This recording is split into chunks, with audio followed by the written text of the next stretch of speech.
हर हर महादेवेर जय। आज के श्रावण मासेर चतुर्थ सोमवार देखुन आमार भाइयेर छेले आमार बोनेर छेले और आमार मेये तीनजन बाबा महादेवेर माथाय हर हर महादेवेर माथाय जल ढालছে। কিন্তু এটা আজকের ভিডিও নয়, মা তুলসী মঞ্চে জল ঢালছে, এটা আজকের ভিডিও নয়, এটা হলো পয়লা বৈশাখের দিন ভিডিও। তো পয়লা বৈশাখের দিন ফুলফিল ভিডিও আমি করতে পারিনি। আর মাঝখানে ভিডিও করার মাঝখানেই মানে পয়লা বৈশাখের দিনই 12টা সাড়ে 12টার দিকে একটা বড় ধরনের দুর্ঘটনা ঘটেছিল। তো 12টা নয়, এই 11টার দিকেই হবে। তো বড় ধরনের দুর্ঘটনা ঘটে গিয়েছিল, সেই জন্য আর আমি আর সেই ভিডিও ফুলফিল করতে পারিনি বলে আমি আর সেই ভিডিওটা করিও নি আর ভিডিওটা দিইও নি। মনের সেই এটা ছিল না, মানে এত বড় দুর্ঘটনা ঘটেছিল। আমার ছেলে আমার ভাইপোর মানে হাত পিষে গিয়েছিল, মানে আমার ছেলে দরজা দিতে গিয়ে আমার ভাইপোর হাতে লেগেছিল। তা সেটা আমি পরে বলছি। প্রথমেই সকালবেলা মা পুজো পাঠ করলো একদম ভোরবেলা উঠে। তো সেই প্রসাদটা সবাইকে দিচ্ছিল, একটু আঙুর ফল সন্দেশ ছিল, সবাইকে দিচ্ছিল। প্রসাদ খাওয়ার পর একটু টিফিনের ঝামেলা থাকে, সব বাচ্চা কাচ্চা আছে, আমার ছেলে মেয়ে আছে, আমার বোনের ছেলে, বোনের ভাসুরের মেয়ে ছিল, দিদির ছেলে, তো সবাই ছিল, ভাইপো। আমি আর দিদি দুজন মিলে টিফিন করলাম, করে জামাইবু ভাইয়ের মানে বোনের বর সবাই আমরা বাচ্চা কাচ্চা সবাইকে খেতে দিয়ে সব দেওয়া হলো। তারপরে 9টার সময় আসলো ব্রাহ্মণ। যেহেতু আমাদের পয়লা বৈশাখের দিনও পুজো হয়, দোকানে হয়, বাইরের দোকানে হয়, বাড়িতে হয় লক্ষ্মী পুজো। তো আরও সকাল সকাল আসার কথা ছিল ব্রাহ্মণের। তো 3 দিন ধরে তো পুজো হয় আমাদের, চৈত্র মাসের সংক্রান্তির 3 দিন, মানে দুপুরে সন্ন্যাস, নীলঘরে বাতি, তারা ঝাঁপ, এবার তারপরের দিন হয় পয়লা বৈশাখ। তো এটা ছিল পয়লা বৈশাখের দিনের কথা বলছি। তো মন্দিরে আমাদের শিব মন্দিরেই লক্ষ্মী পুজো হচ্ছে। লক্ষ্মী পুজো করার পরে তারপরে ব্রাহ্মণ আবার দোকানে গেল, মানে আমাদের দোকানেই ভাই দোকানে লক্ষ্মী গণেশ পুজো করে। তো সেখানেও ব্রাহ্মণ পুজো করলো। পুজো পাঠ হয়ে যাওয়ার পরে তারপর ভাইয়ের বউ সবাইকে আবার প্রসাদ দিল। তো আমরা সবাই একটু অঞ্জলি দিয়েছিলাম, আমি, আমার দিদি, মা, ভাইয়ের বউ।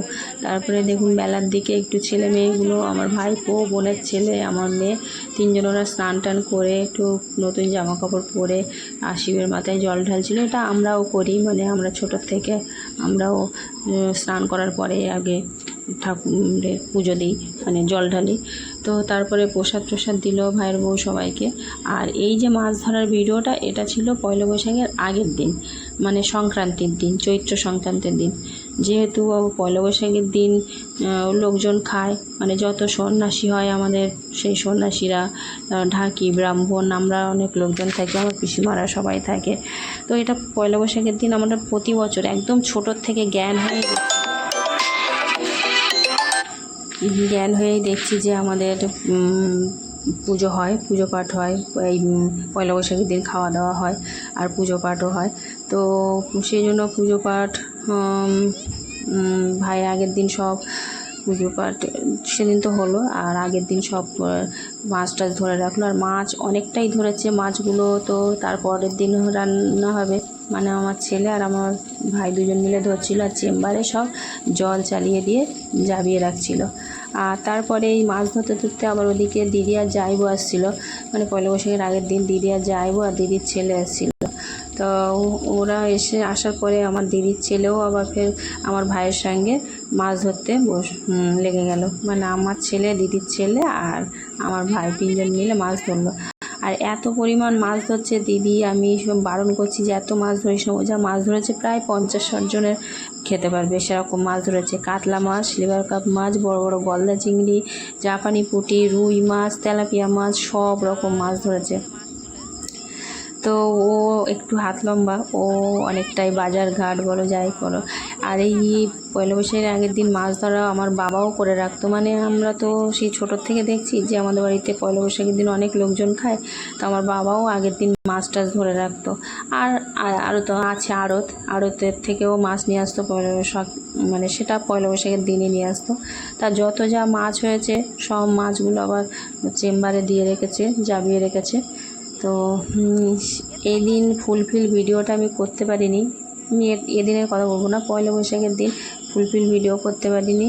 একটা মাঝখানেই আমার একটা বড় দুর্ঘটনা ঘটেছিল। আমার ছেলে দরজা লাগাতে গিয়ে আমার ভাইপো দরজার ভিতরে হাত দিয়ে ফেলেছিল, তো 3টে আঙুলের নখ পুরো উঠে গিয়েছিল। তো ভীষণ বড় একটা দুর্ঘটনা থেকে বেঁচে গেলাম আমরা।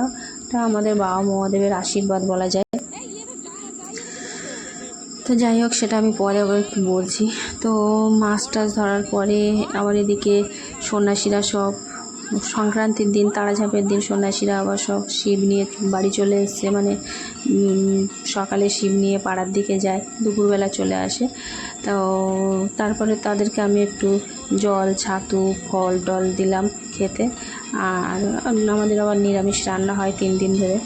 তো রান্নাবান্না হয়েছে, তারপর পুজো পাঠ হয়েছে। হওয়ার পরে দুপুর 3টে থেকেই তো পুজো হয়, আর রাত মানে সন্ধ্যে 7টা পর্যন্ত তাড়াচাপের দিন। তো সে পুজো পাঠটা হলো। এবারে আমি বলি পয়লা বৈশাখের দিনের কথা। সকালবেলা উঠেই আগে সব পুজো পাঠ হওয়ার পরে এবারে 9টার সময় পুজো পাঠ শেষ হলে দিদি আর মা বসেছে মাছ কাটতে। ভাইয়ের বউ আর আমি দুজন মিলে সবজি, আদা রসুন এসব কাটাকুটি করছি। যেহেতু অনেকটা মাছ, 2 রকম মাংস, চিংড়ি, এটা ওটা সব রান্না হবে, অনেক কিছু, আর লোকজন খাবে, তো সবজিও অনেক কাটতে হবে। আর এদিকে মাছ ফাছও অনেকটা, বিশেষ করে মাছটা বেশি। তো মা একলা মাছ কাটতে পারে, কিন্তু অনেকটা সময় চলে যাবে। আর এত মাছ ধরেছে, আবার দেখুন কতটা মাছ এনেছে আড়ত থেকে, চিংড়ি মাছ, বাটা মাছ, তেলাপিয়া মাছ ভাই এনেছে। তারপরে মা আর ভাইয়ের বউ দুজন মিলে রান্না বসালো। আর এই রান্নার ভিডিও করছিলাম, কিন্তু করতে করতেই বললাম মাঝখানে তখন 11টা বাজে, তখনই 11টা সাড়ে 11টা বাজে